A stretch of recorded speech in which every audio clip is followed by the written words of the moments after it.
And so it just dawned on me that because we don't all have access to the information that's evidence-based, that's like accessible in language and terms that we can know and understand, that I needed to somehow figure out a way to like stretch my wings so I could be everywhere at once for all my people.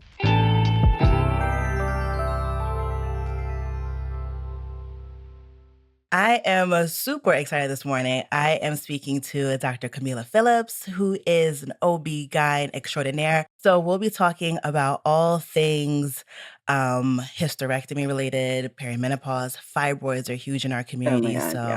There's a lot of misinformation, disinformation, confusion, right? So we have the experts to clear it up for us. So before we start, I always like to ask, how are you PMS in this moment? So physically, mentally, and spiritually. You can go as deep or as not as you want to.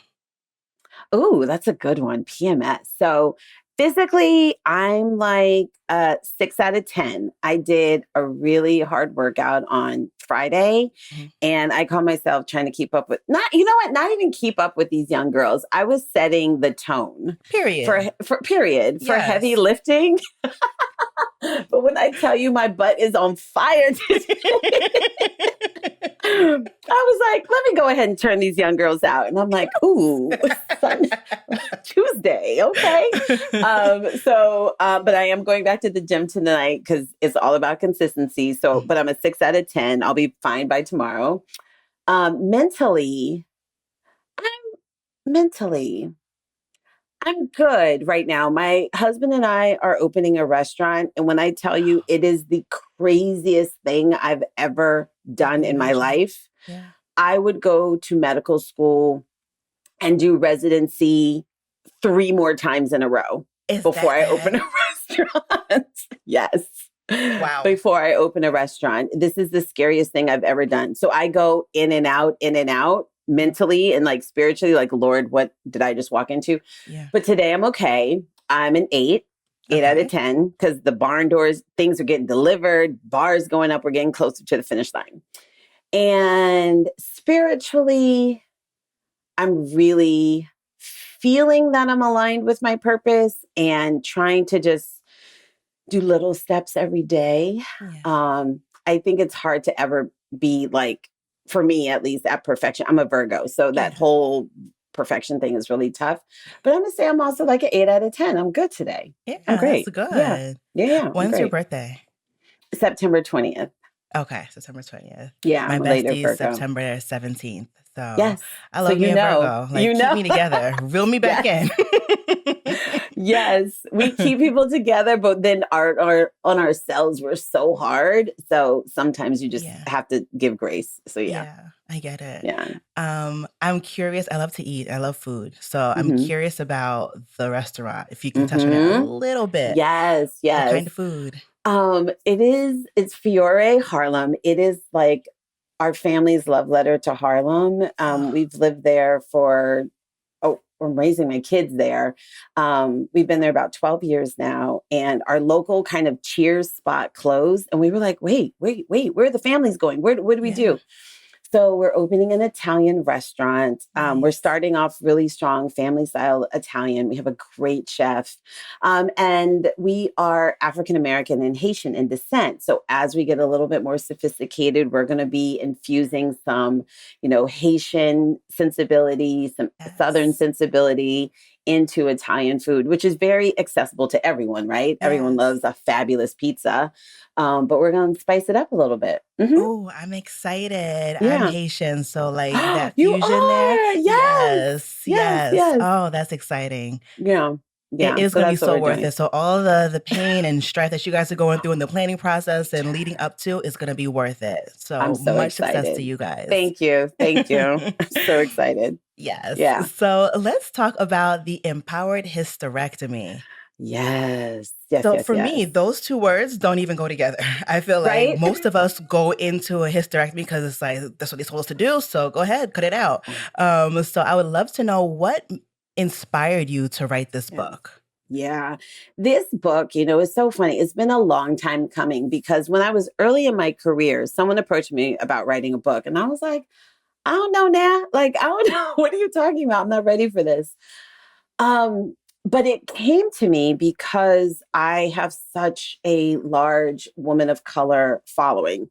And as we know, upwards of 80% of us by some point in our life will have fibroids.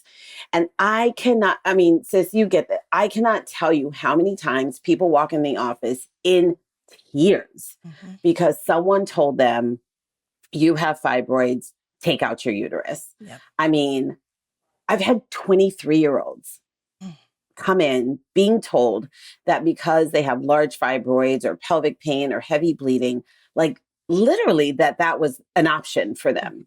Right.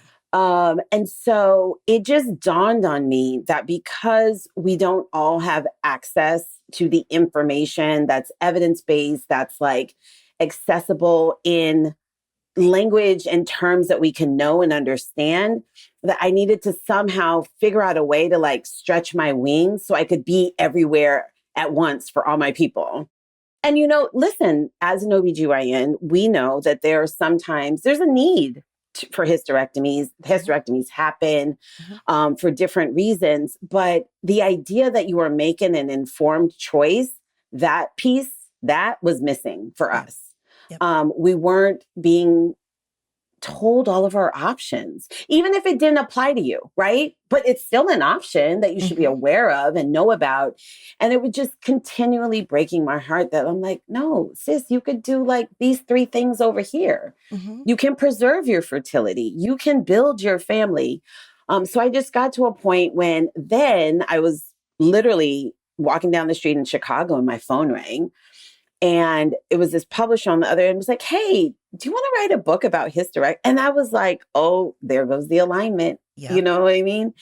And it happened. And I wrote the Empowered Hysterectomy. And now I see this is bigger than just like me and my small practice. Someone sent me a link today on Instagram talking about how the Braxton family, like 3 of them had hysterectomies and none of them knew that the other had a hysterectomy. I'm like, what are we doing? Yeah. What is going on? Why don't we talk about it, even just amongst ourselves?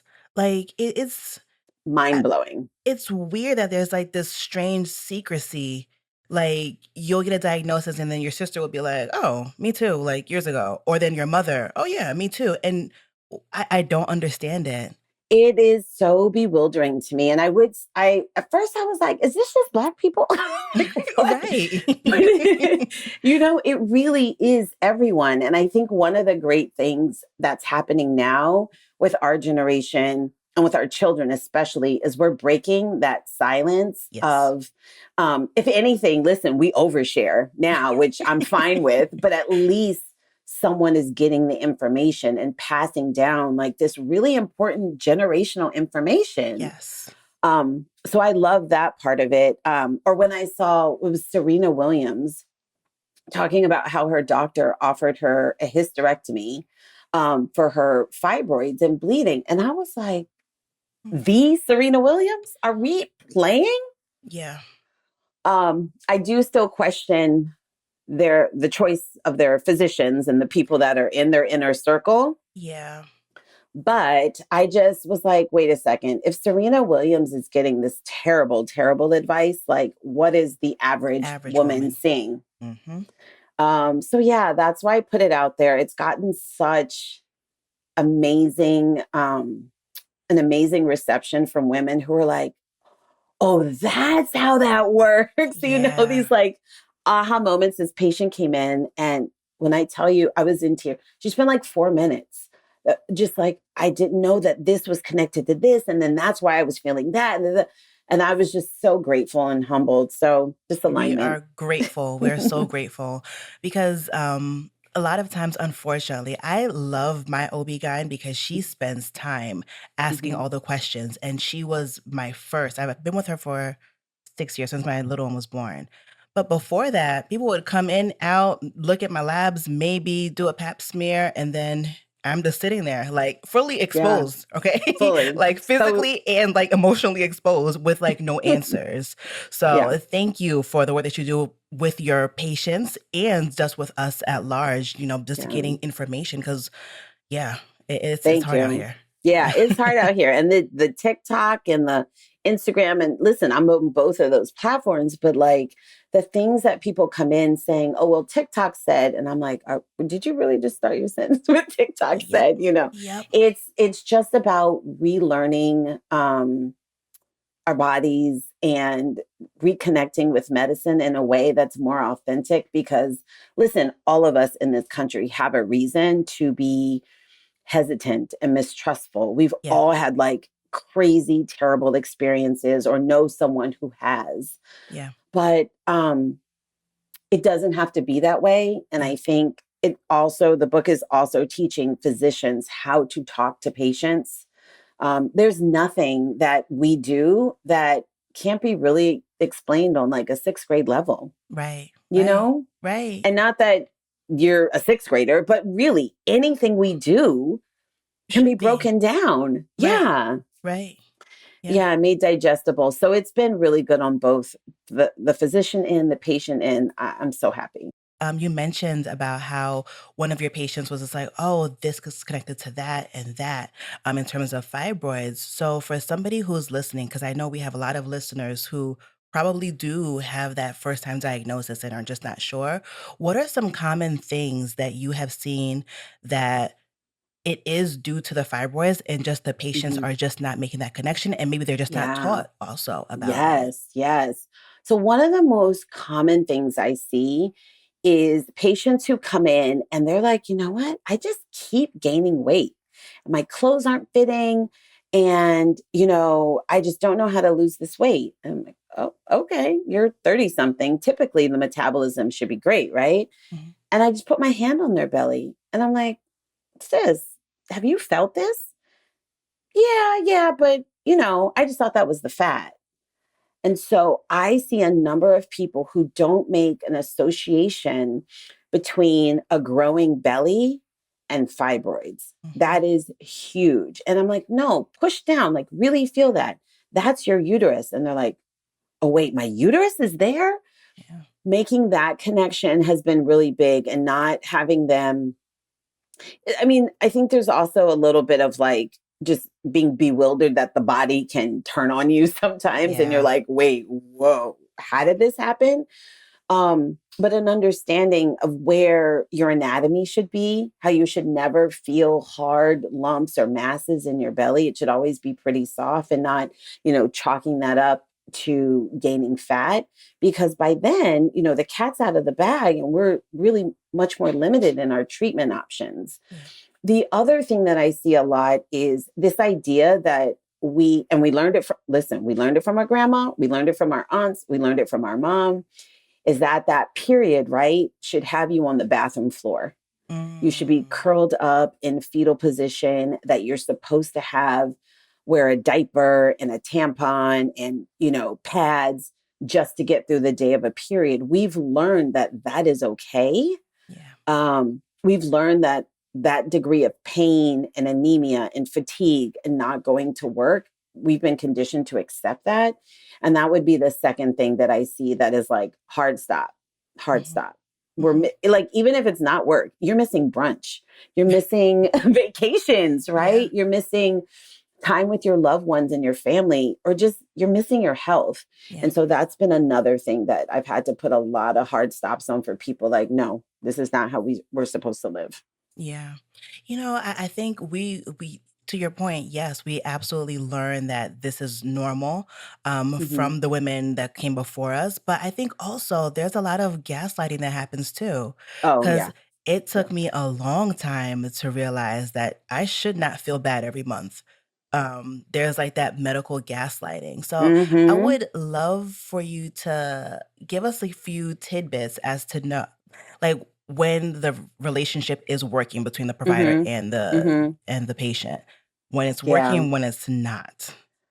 And the thing is I tell people all the time, like, this is not a marriage, right? We are continually dating. Mhm. Me, my patient, me, and my relationship with other doctors, we're always dating. So sometimes there may be a need for a breakup. But Mhm. what I would say is, always come in with your questions and your experience like on paper. I just We get so flustered sometimes when we're in that 15-minute pressure time, like to do a PAP and a breast exam and figure out all these things. Okay, we're really frustrated. Write those things down. Mm-hmm. 2, not everything can be done in 15 minutes. So what a lot of people don't realize is that technically doing your annual quote unquote visit is not the same as a visit where you're coming in for, painful periods or a discussion about fibroids or a discussion about a lump on your breast. Mm-hmm. Make a special visit just for that time to be carved out to talk about your concerns. Yeah. And when you have your concerns, anytime you're telling a provider that you have pain or bleeding using a diaper or a tampon and a pad, we call that double protection. Sometimes I have people use triple protection, but those are all red flags that something needs to be done. So your provider should be like, oh, blood work, imaging, carrying through the next steps. If they are not carrying you to those next steps, then my response to that is, okay, you asked, okay, doc, so what are the blood tests and imaging that I need to evaluate what I think is, or what you think is going on? And how can we move to that next step? If your provider then is like, oh, this is what I hear. Oh, don't worry about it. If it doesn't bother you, don't bother it. Let's just wait a few months and see what all that gaslighting. It's time to be, 1, very direct. No, I need to get this worked up because this is impacting my life, blah, blah, blah. And then 2, start your search. Yeah. Start your search, because when you are in your 20s, 30s, 40s, these things are time sensitive. And I can't tell you how many people, and listen, in my early training, I did the same thing because that's what I was taught, right? Oh, if it doesn't bother you, don't bother it. But then you come back to a doctor 3 years later and your fertility is now impacted. It actually is bothering you. Yeah. So we don't have time to wait. So I would say, write your questions down. Ask what your action plan is. If you don't get an action plan that involves some type of blood work or imaging and a follow-up appointment, then it might be time to reevaluate the relationship. Yep. Great advice. I kind of want to talk about perimenopause a little bit because it's personal at this point. Welcome. So it is very misunderstood and very dismissed. And that's the ultimate gaslight. Yep. Oh, Lord, have mercy. Yeah. So let's jump into that. So how can we distinguish, how can we recognize that we are entering into that space? And also, for those who may not know, what is perimenopause? Because I think menopause gets much more shine. Right. What is perimenopause versus menopause? Absolutely.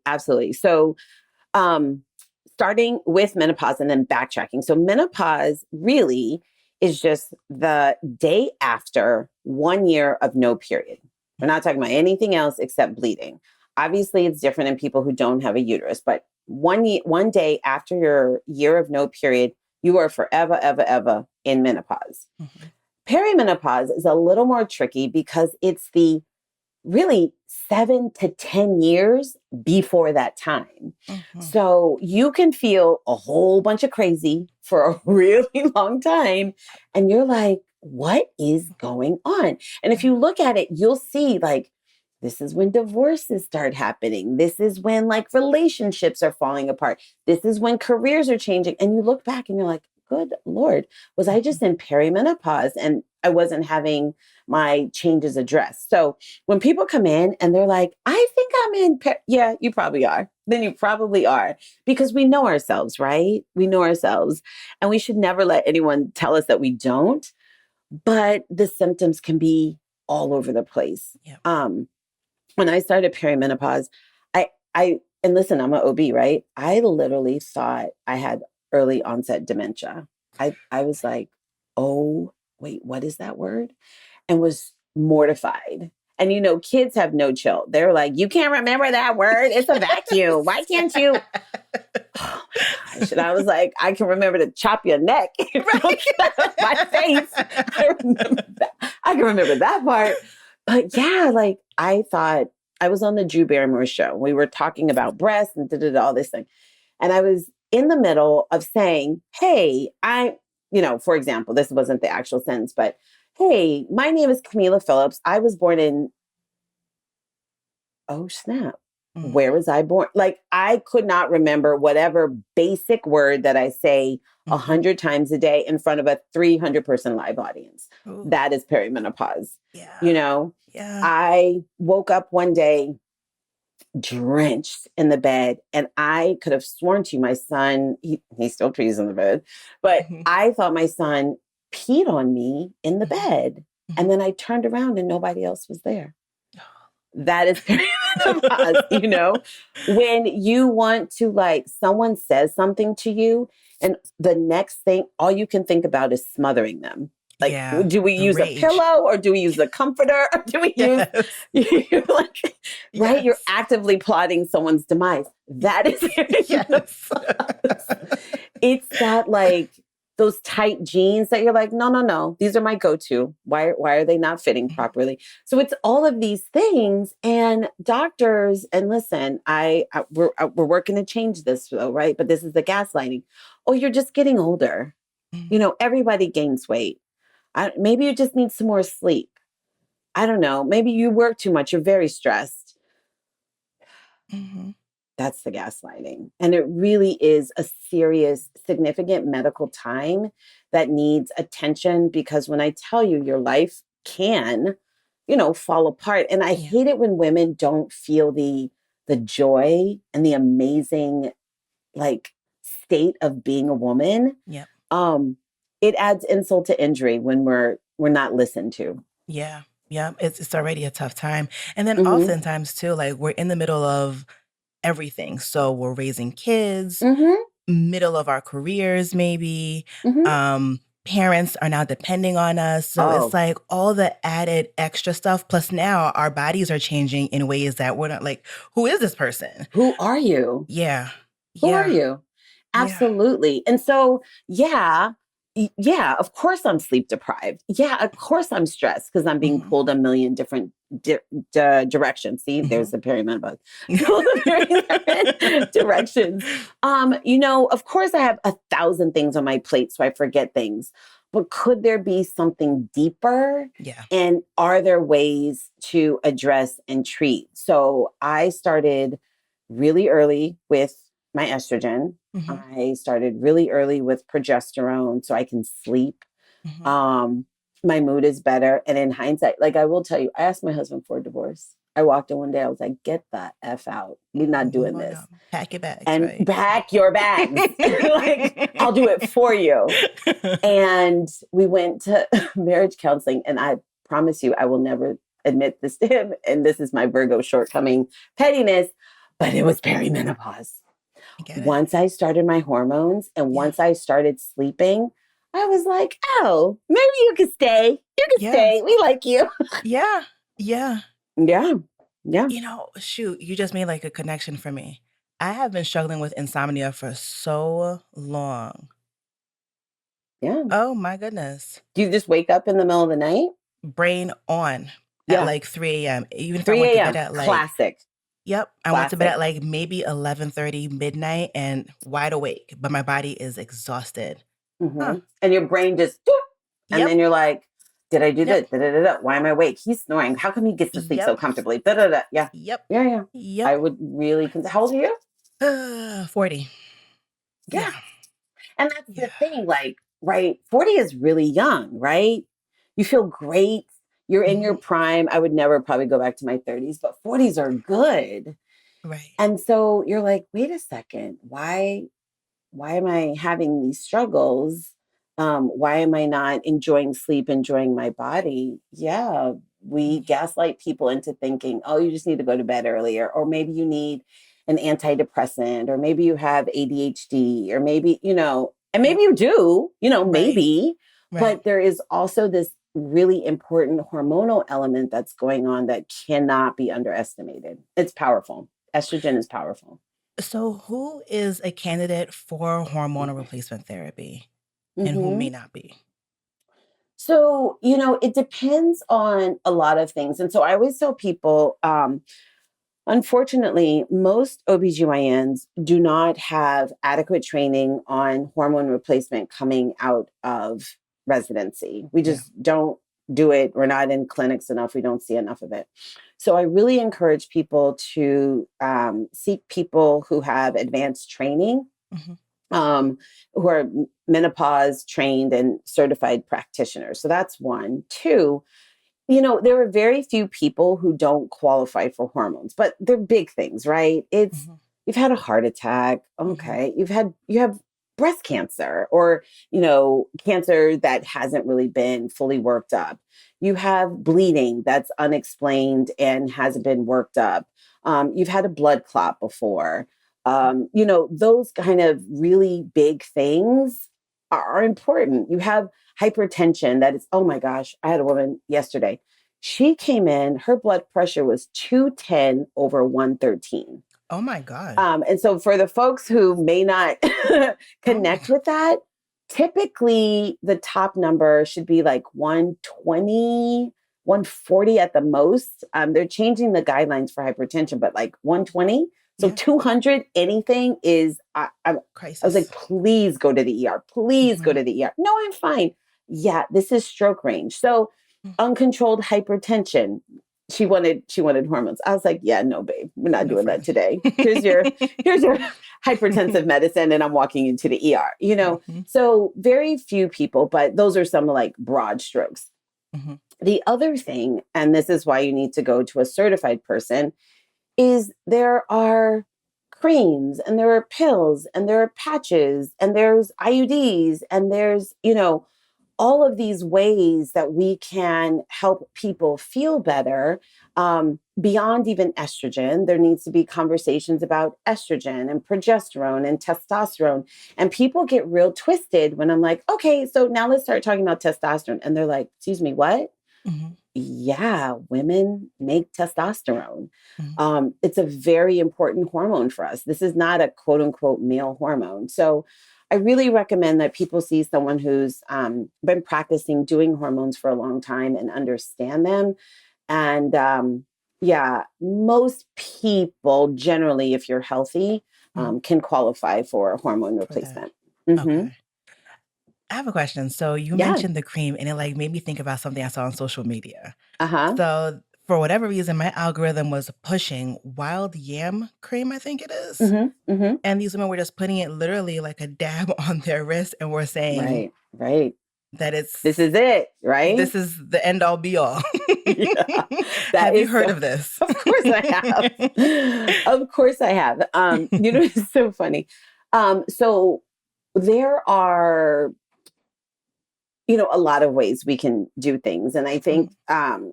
many people, again, are skeptical of quote unquote Western medicine, um, pharmaceutical companies, et cetera. And I totally get that and have to work through those anxieties with people. But wild yam is one of these things that is called a phytoestrogen. Mhm. So basically, it's a plant based estrogen that in your body can, in many ways, sit on the estrogen receptor and have functions very similar to estrogen. Mm. So I have people all the time who come in and they're taking wild yam or they're supplementing their diet very heavily with like edamame or tofu or yam.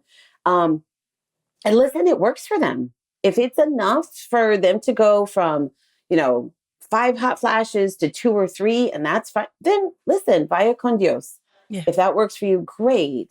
Mhm. So I always tell people, again, because supplements are not so much regulated and they behave differently in people, just similar to pharmaceutical drugs, things are behave differently in other people. If it's not hurting you, then okay, then let's see how we can work with it in a framework that's keeping you safe Mhm. and addressing your needs. But wild yam and the other things I mentioned are what we call phyto or like plant based estrogens Mhm. that can in your body function very similar to the estradiol hormone.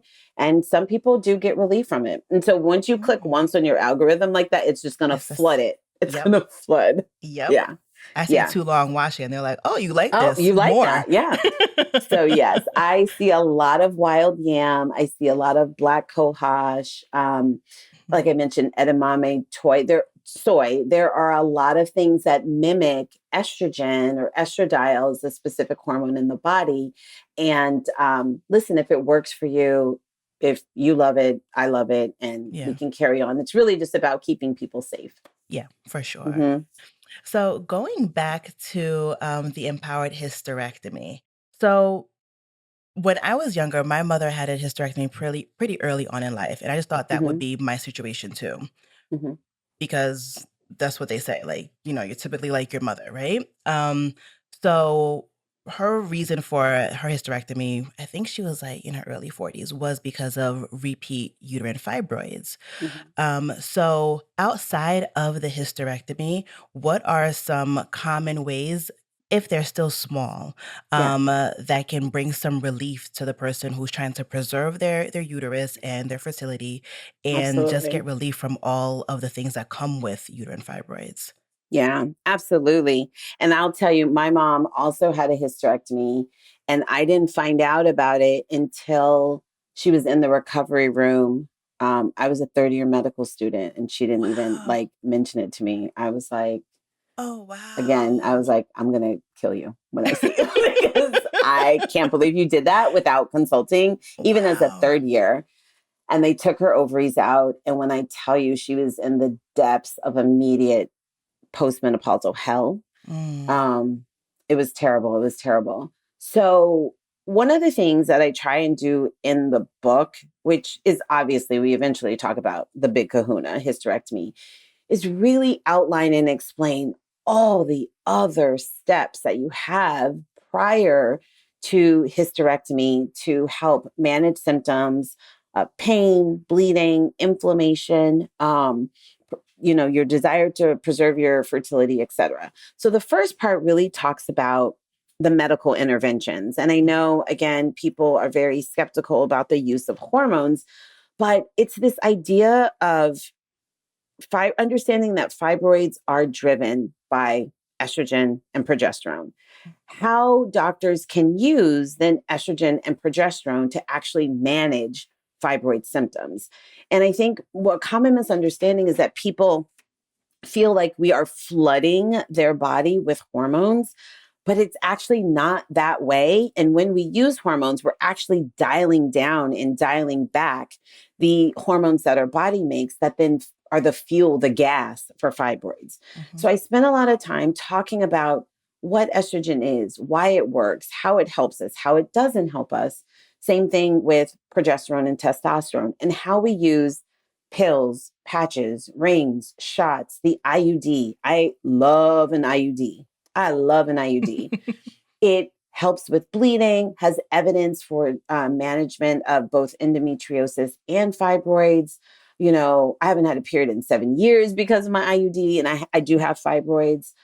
It's easily reversible. So we take it out. You ready to have Yeah. kids? Let's go. Um, so I spend the first part really talking about all your medical options that allow for reversibility, easy, convenient use to get you to your goal, whatever Yeah. that is. Not Yeah. having a hysterectomy, having kids, whatever it is, Mhm. or nothing, just keeping your uterus. Right. And then the next part is really about okay, so let's try some baby interventions. Again, uterine artery embolization in New York City, those ads are all over the train, but they're really for selected groups of people.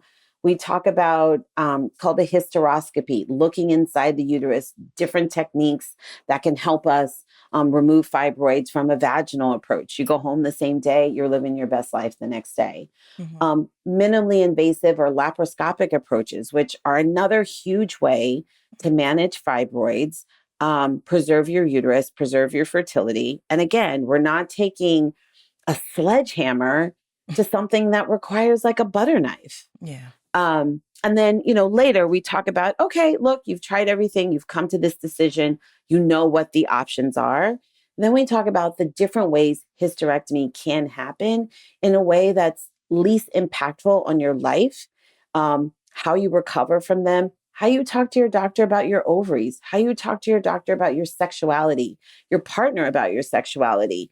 Um, you know, what are the next steps that we probably don't cover in our little 15-minute office visits? You need to know what to expect. So when you do have these conversations with your healthcare provider, they're super informed and you just get more out of them when you come in like knowledgeable about, okay, this is what I need to expect.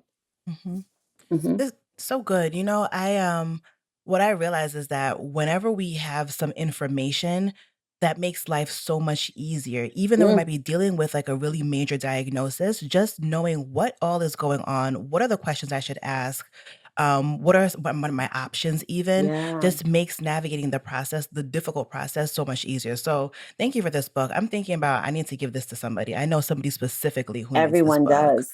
Everyone Yeah. does. Yeah, Everyone for does. And sure. it's funny. I had someone was like, can you send this to my friend? Because she needs, like, I get that request all the time. And again, especially we're in a time now where we're starting to share more. When people can help you, right? What does the grandma say? The closed mouth doesn't get fed. Yep. You open your mouth and now people are like, oh, wait, I know this is the resource. This is literally, it's all you need to like really understand fibroids, endometriosis, pelvic pain, prolapse. Listen, even women who have hysterectomies during labor, right? I even cover like those unfortunate times when you end up in labor having a baby, but also a hysterectomy, how you navigate and work through that. You know, your doctor says, hey, I have cancer. Hey, you have cancer. You need a hysterectomy. How do you respond to that? You know, all of those situations that we don't often think about. Before I let you go, I know you have a busy day. I have some questions about you specifically. So it's like a Ooh, lightning round, you know? okay. So the first one, morning must have coffee, tea, or something else. You know what? I am not a coffee drinker. And Really? that's crazy for people because they're like, you're a doctor, you have 3 kids, you're up. I've probably had one cup of, I didn't even finish the cup of coffee my entire life. Wow. Um, so, so for me, I'm not even going to BS you on this one. Listen, sis, it's my Wellbutrin. Okay. Hello, somebody. Listen, I just started Wellbutrin like beginning of the summer, maybe May, Yeah. June. Yeah. Wow, this is what life should be like? Yeah. I was like, and it didn't change my personality, right? It just made me not so hot. I wasn't always coming in so hot. And so for me, my morning must have is I take my Wellbutrin. I might have a smoothie. And listen, I'm super fit, but I got hypertension. So I got to take my 2 blood pressure medicines and my multivitamin for my hair. That's my morning literally must Gotcha. have. Gotcha. Okay. Are you much of a reader? Is there a book on your nightstand right now? You Only know, one. I'm reading right now. This is so nerdy. I apologize. But it's just, again, it's about, I guess, always honing your craft and Mhm, learning. mhm. I'm reading a book right now that's called Estrogen Matters. Okay. And the reason that I'm loving the book is because I just hear every reason in the world why, we shouldn't have estrogen in the water. And so it's a really informative book that has taught me more about estrogen and its importance and has elevated my practice with patients, I right? love that. Yeah. Yes. We love continuing education. Listen, all the time, all the time. I can't be left behind. No, no, no. No, no, your patients are Need grateful for it. it. Yeah. Yes. Yeah. Is there a song that instantly puts you in a good mood? Oh my gosh. Don't do this to me. Blow the whistle. Don't do that to me. Yeah, I was not listen. expecting that. I Listen. love it. Exactly. I love it. Exactly. Oh my gosh. My husband is always like, if people really knew what you were like. I love And it. that's all, blow the whistle, too short. Yes, she Don't play is with a me. multifaceted, Yeah. a dynamic queen, okay? Love it. Yeah, I will act a fool. I have a picture it's like a small video of me on my 40th birthday. Girl, how'd I get knocked up at 40? But I was pregnant like 8 months of my 40th birthday and they played Blow the Whistle. Oh, You lost it. I lost it. I lost it. Yeah. So that's my jam. That's my jam. Oh, goodness. Yeah. What is your go-to self-care ritual if you have just 15 minutes or less? Oh, 15 minutes or less? Ooh, 15 minutes or less. I don't know.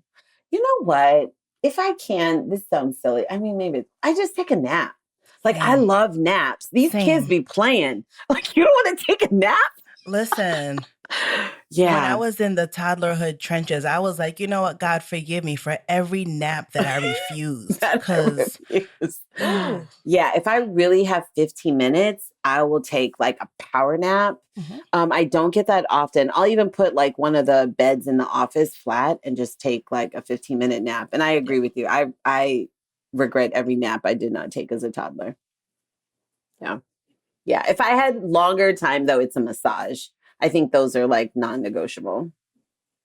Yeah. I just had the best massage like last week. Oh my goodness. Yeah. He like put my arm in all types of, I'm like, this is different and I love it. Thank you. Yes. Absolutely. And then if there was one word that patients would use to describe you, what do you think it'd be? You know what? This happened this morning, and so I'm just going to use her word. Very quick story.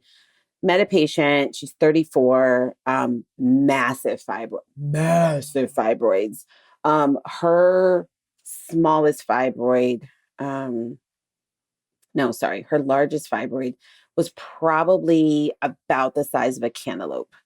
Oh, I did surgery on her yesterday. I mean, huge. She looks 9 months pregnant. yeah.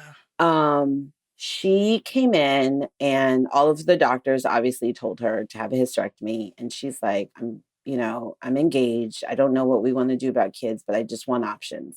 Mhm. So we did her surgery yesterday. I was making fun of her because I was like, you had me on my feet for 5 hours, blah, blah. But we took out every fibroid, reconstructed her uterus, and she has options. Um, she was not going to try on wedding dresses or move forward with a wedding dress until she had her myomectomy. Wow. And this morning she was like, I made an appointment to try on a wedding dress. And Oh, that like low key, like I teared up. yeah. And she was like, you are blessed. And that's the word I would give you. Because this morning when she was like, you are a blessing, I was like, oh, I Yeah. it really touched me. And I was like, just send me an invitation to the wedding. I just want to see the Aw. dress. Yeah. So that's what Oh, I would that's say. beautiful. Yeah. She's she made an appointment to finally try on a wedding dress. Oh, Yeah. yeah. Oh, that's That's what so we do for dope. each other. That's what So, we so do for each dope. other. Yeah. Yeah. That's why your doctor is important. Yeah, for sure. And I actually have another question for you, and this will be our last one. So, Cool. actually, if you weren't an OB-GYN, you'd be a dot, dot, Oh dot. my gosh. Don't even start with me because I know. And I told my grandma this is what I want to do. And she was like, Heffa, if you don't take your behind up, she didn't say behind. She said, you don't take your ass to Stanford and study them books. I wanted to be a goat farmer. And I was That's very specific. I grew up in California. Okay. We had this huge backyard. I would grow food and I would put it on the table. And it was before the farm to table. Like I didn't know how to explain that, right? Mhm. And so I told my grandma, I was like, Grandma, I'm going to grow food and people are going to come like eat my food and I'll sell my food. And she was like, you going to be a slave? I was like, Grandma, I'm going to be a farmer and I'm going to have goats and people will come to the farm. And she was like, bitch, if you don't get up here to that Go school audiobooks, and right? go to, and okay, so clearly she shut me down, but okay, fine. I had other talents, but I can't tell you how many times I look at farmland because I would be a farmer. I hear I'd you. be a farmer and I would cook and people would come and hang out and feed the goats and feed the I hear horses. I'd you. be a farmer. Mm-hmm. I'm laughing, but my friend the other day asked me, like, what would you do in a different life? I'm like, actually, I'd have a very small little bed and breakfast, like few miles from the beach. Yeah. And I would have some farm animals, just a few, and Mm-hmm. I'd have a garden specifically so I can cook for people similar farm to table. 100%. It's another form of nurturing and Yes. mothering and caring, Yes. but on a different scale. Yep. Yeah. For sure. No, I know you would. I know you would. Yeah. But we got sold this medicine. We got sold this medicine. Listen, my mother was just like, you will do what I said. I wanted to be a hairdresser when like in high school. And because at my school, they were like, you already have your credits to graduate. So if you want to go to VOTEC during like the half part of whatever, you can do that. I'm just like, just sign and have your parents at the paper. I'm just like, Mom, I'm going to VOTEC to do some hair. She's just like, absolutely not. I did not come to this country enslaved for you to be a hairdresser. I'm just like, but it's free. Like I'll still go to school. She's just like, absolutely not. Nah, man. I'm not gonna lie. I still hold the grudge because I could have been a hairdresser and I would have went to school still. But whatever. No, she wasn't chancing it. And I'm same thing. I'm first generation like college, and she was like, "We put what into you to cook food for other people? Get out of here." And she was a cook. She was the cook in my elementary school. So she worked in a cafeteria. And my grandma was like, "You want to do what I get out of here, girl." Yeah, no, I get it. We had zero options. You were a doctor, lawyer, maybe an engineer. Yep. Like maybe a firefighter, nurse. Yep. You had a handful of options. Yep. Yeah. And my kids are like, I want to work at McDonald's. I'm just like, yes. And you go and you be the best, happiest McDonald's worker ever. Like whatever you want to do, be happy. Like do that thing. I don't care. Like, so I'm like on the other extreme. Well, see, I'm still Haitian. See, the thing is, I have two. My little one can do whatever he wants. The oldest one is like, you're brilliant. If I was as smart as you, I'd be like, I don't know where I'd be right now. I'm just like, we're going. Like, that's how I am. That's how I am with my kids. And I put all of my kids in Mandarin. So all three of my kids speak Mandarin. I'm starting them on Spanish. And I'm like, if y'all heifers don't rule this world by the time you're, whatever. So I'm a little bit still like my grandma. I'm trying to like let them explore themselves. But I have to say, I have this anxiety about AI and our future. And I'm trying to prepare them to be some CEO of their company because it's hard out here for a pimp, Yeah, it's crazy. It is. And we can listen, that's a whole other. We can really go deep here. Yes. But we're trying we're trying. That's all. So tell me, where can the people find you? And of course, I'm going to have the link to the book down below in the show notes. It's an easy click. Please go and purchase it. One for you, one for your sister, your neighbor, your auntie, all the people. But where can the people find you online? Thank you. I am practicing at Kameelah Women's Health here in New York City. Come see me. I also am on Instagram at Dr. Kameelah Says, and also starting to dabble in TikTok at Dr. Kameelah Says as well. Perfect. And I'll also have those links down below in the show notes. That way it's an easy click to go ahead and follow. Thank you. This was such a good conversation, like way better than I anticipated. So thank you for being you. Thank you. And I just, I want the soft life for all of us, and we can have it. So thanks for your time. Yes. Thank you. Thank you for listening to this episode of Be Well Sis. If you'd like to get in touch with us, there's a link in the show notes. Be Well Sis is hosted by me, Dr. Cassandra Dunbar, and produced by Edit Audio. Don't forget to hit follow so you never miss an episode. Until next time, be well, sis.